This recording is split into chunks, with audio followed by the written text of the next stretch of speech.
একটা মেয়ে ভাগ্যবতী নাকি দুর্ভাগ্যবতী সেটা বোঝা যায় বিয়ের পর থেকেই। কারণ বিয়ের পরে মেয়েদের আসল জীবন শুরু হয়। এই ছোট্ট একটা লটারিতে আপনি জিতেও যেতে পারেন, অথবা এই ছোট্ট একটা লটারিতে আপনি হেরেও যেতে পারেন। যদি হেরে যান তাহলে সারাটা জীবনেই দুঃখ ভোগ করতে হবে, আর যদি জিতে যান তাহলে সারাটা জীবনেই সুখের পার করে দিতে পারবেন। বিশেষ করেন এই দিন থেকে আপনার সব আপনজন পর হয়ে যাবে, নিজের বাড়ি পর হয়ে যাবে, নিজের বাবা মা পর হয়ে যাবে, নিজের ভাই বোন পর হয়ে যাবে। এই দিন একটা মেয়ে সবাইকে পর করে শুধু একটা মানুষকেই আপন করে নেয়, কিন্তু জীবনে যদি সেই মানুষটাই ভালো না হয় তাহলে সেই মেয়ের আর দুর্দশার অভাব থাকে না। আর যদি ভালো একটা মানুষ পড়ে তাহলে দেখবেন তার চেহারা অন্যরকম গ্লো করবে, তার সুখের আর শেষ থাকবে না। টাকা পয়সা সেখানে থাকুক কম বা বেশি, টাকার এখানে কোনো কথা নয়, টাকা সেখানে কম হোক কিন্তু তার চেহারায় অন্যরকম সৌন্দর্য ফুটে উঠবে।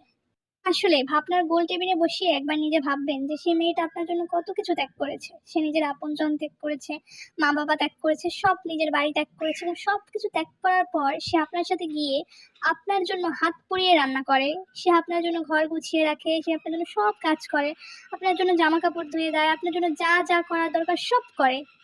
দুটো মানুষ দুটো ফ্যামিলি থেকে এসেছে, তাদের ভিতরে অনেক পার্থক্য থাকবে, স্বভাবে, স্বপ্নে, সব কিছুতে পার্থক্য থাকবে, তাদের মধ্যে অনেক অমিল থাকবে, কিন্তু এই অমিলগুলোকেই নিজেরা মিলিয়ে নিতে হবে। আর যদি না মিলিয়ে নেওয়া যায় তাহলে সংসারটা শেষ হয়ে যাবে।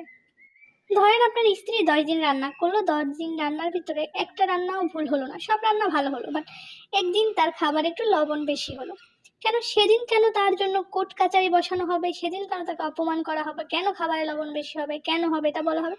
আর 10 দিন যে ভালো রান্না করা হচ্ছে তাহলে সেই দিন কেন তার জন্য উপহারের কোর্ট কাচারি বসানো হয়নি। তাকে তো সেই 10 দিনেরও পুরস্কার দেওয়া উচিত, তাকে খারাপটার পুরস্কার দিবেন, ভালোটার পুরস্কার দিবেন না, এমনটা কেন? তার হাজার হাজার ত্যাগ খুব সুন্দর করে মেনে নিতে পারবেন, কিন্তু তার ভুলগুলোকে একেবারেই মেনে নিতে পারবেন না। সে 3 বেলা রান্না করবে, সেটাকে খুব সুন্দর করে মেনে নিতে পারবেন, 3 বেলা থাল বাটি দেবে সেটাও মেনে নিতে পারবেন, কিন্তু তার একটা খারাপ কথা সহ্য করতে পারবেন না। তার ছোট্টখাটো একটা কথা মেনে নিতে পারবেন না, তার কথায় হাজারটা দোষ হবে, তার কথায় আপনার ফ্যামিলি বিচার দিবে, তার জন্য সেই বিচারের মঞ্চ কোর্ট বসাবেন। বিষয়গুলো একটু অদ্ভুত না? সে একটা মানুষ আসছে আপনার বাসায়, সব কিছুকে ছেড়ে ছুড়ে সে আসছে, অবশ্যই তাকে সাপোর্ট দিন। তার ভুল হলে বলুন যে আচ্ছা ও বুঝতে পারে না, ওর ভুল হয়েছে, পরবর্তী থেকে ঠিক হবে, বা কিছু একটা বলে ওখান থেকে ওকে বাঁচিয়ে নেওয়ার চেষ্টা করুন। অথচ আপনি ওখান থেকে তাকে বাঁচিয়ে না নিয়ে ওই জায়গায় আপনি তাকে ফাঁসিয়ে দিচ্ছেন, ওখানে বসে আপনিই তাকে অপমান করছেন। তাহলে বলুন তো ওই মেয়েটার তখন কেমন লাগে? আর যদি এর উল্টোটা হয়, আপনার হাজবেন্ড আপনাকে ওইখান থেকে বাঁচিয়ে দেয় বা আপনাকে বলে যে ও বুঝে নেয়, ও ছোট মানুষ, ও বুঝতে পারে না, তাহলে বুঝে নেবেন এই অমানুষের ভিড়ে একটা ভালো মানুষের কাছে আপনি গিয়ে পড়েছেন। আপনার কপাল ভালো, আপনি ভাগ্যবতী। পৃথিবীর সকল মেয়ের কপালেই ভাগ্যবতী হোক, এমন পুরুষ পড়ুক যে পুরুষ রাগের মাথায়ও দুটো কথা বলার প্রেক্ষিতেও ভাববে যে আমার বউ কষ্ট পাবে, ওকে এই কথা বলাটা উচিত না।